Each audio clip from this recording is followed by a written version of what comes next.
Morning, and may I just greet you by saying a very happy and prosperous new year to everyone. It's great to be able to sit here and just chat with you this morning. We kind of think about the day that it is today, the 1st of January.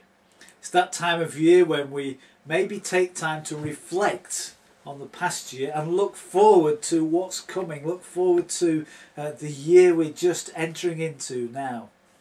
As we reflect back, we have to say that last year certainly saw some significant events take place as far as Greenfinch goes. Not least of which has to be that we managed to employ someone else.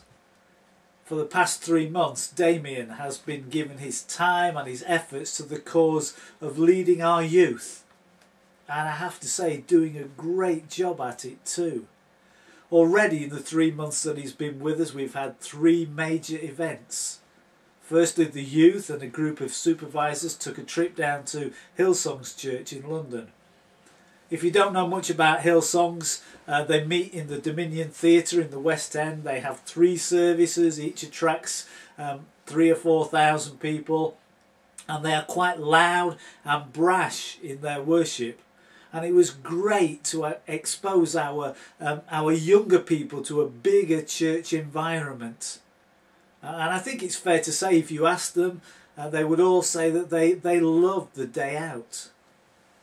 The second big thing for the youth was Blackout, which took place finishing on Sunday the 11th of December. I think Damien is actually still recovering from this. A 48-hour non-stop marathon where all involved stayed and slept in the church with no phones, no computers, no hair straighteners, no hair dryers, or any access to any kind of media whatsoever. I mean, you've probably seen some of our younger people wandering around seemingly having a phone kind of almost stapled to their hand, glued there as they're constantly texting away with their fingers. And you can imagine how potentially hard this could have been. But again, everyone loved it. And for me, a real highlight of that weekend in particular was seeing our high school aged kids troop down to the care home on Hawthorne Drive to help with the Christmas carol service there. Maybe some of you haven't seen too much of Damien, as he spends a lot of time out with the youth, specifically on a Sunday morning, interacting closely with them. But let me encourage you that Damien is well worth getting to know. He's got a great story, he's kind of really good to talk to. And I can guarantee if you invite him over for a meal, he will eat everything you put in front of him, apart from broccoli. Anything else will just go. This past year, the Christmas carol service that we've just had was a real highlight for the church, attracting 160 people to Gusford School. It was really well received. There was a great reaction from visitors in particular, people who I've never seen before, who came to the carol concert and just said they loved it, they loved the atmosphere, they loved what we were doing. Gusford also saw another great triumph for Greenfinch, albeit a much quieter one for much of the church. In October we partnered with Pop Connection. We taught the whole school 7 songs on themes based around our own Christian faith. Each year group was recorded and a CD was produced professionally, and then the following week we staged 2 concerts to showcase the songs. At this event we were able to talk to over 400 adults as well as 520 kids about the work of Greenfinch Church. It was brilliant.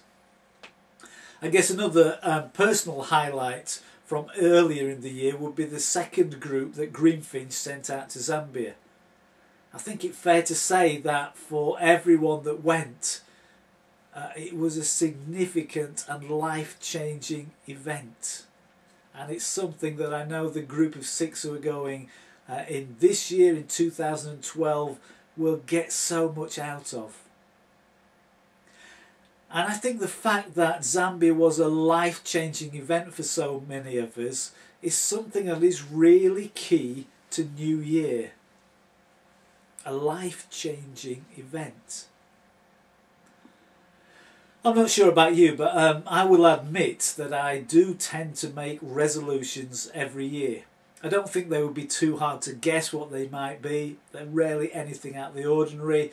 I would resolve to pray more, to read my Bible more, to lose weight, to get fit, kind of all the usual stuff. And it would be hard to argue that there's anything wrong with any of those things. I made exactly the same resolutions last year at the start of 2011. All 4 of them I made. And so sitting down with this message this morning, I am prompted to review how I did. I guess if somebody did a report card for me about my 4 resolutions of last year, it would read something like this. Praying more. Sometimes during the year, yes. Sometimes during the year, no. Could do better. Must try harder. Reading my Bible more. Sometimes during the year, yes. Sometimes during the year, no. Could do better. There's a pattern emerging here. Chris could do with more focus. Getting fitter. It would say it is not happening. Chris gets out of breath tying his shoelaces, even when he uses Velcro fastenings. Must determine to change this. And then finally on the report card, losing weight. Chris beats himself up with the fact that he feels he's 2 stone heavier than he should be, based on the way that he was 27 years ago when he was regularly running long distance races. Hey, on the upside, I haven't gained weight this year, so that's not so bad. But it seems to me that this whole resolution thing is really hard. And there seems to be a number of camps about resolutions. Some people will make resolutions knowing that they will break them by the 6th of January latest. Damien told me that he makes 3 resolutions a year knowing that he'll be able to keep 1 of them. As Meatloaf famously never said, 1 out of 3 ain't bad. Some other people just don't make resolutions at all. It kind of doesn't come into their makeup. And someone this week told me that they kind of don't get the whole resolutions thing. If you need to change something, just do it. Don't let New Year dictate when it might be. Maybe that is the answer. Maybe. And so my question to you on the 1st of January 2012 has to be, is there anything you would want to change about your life that to some degree at least is within your control? If you haven't done so already this year, have a think about it. Are there things you would want to change?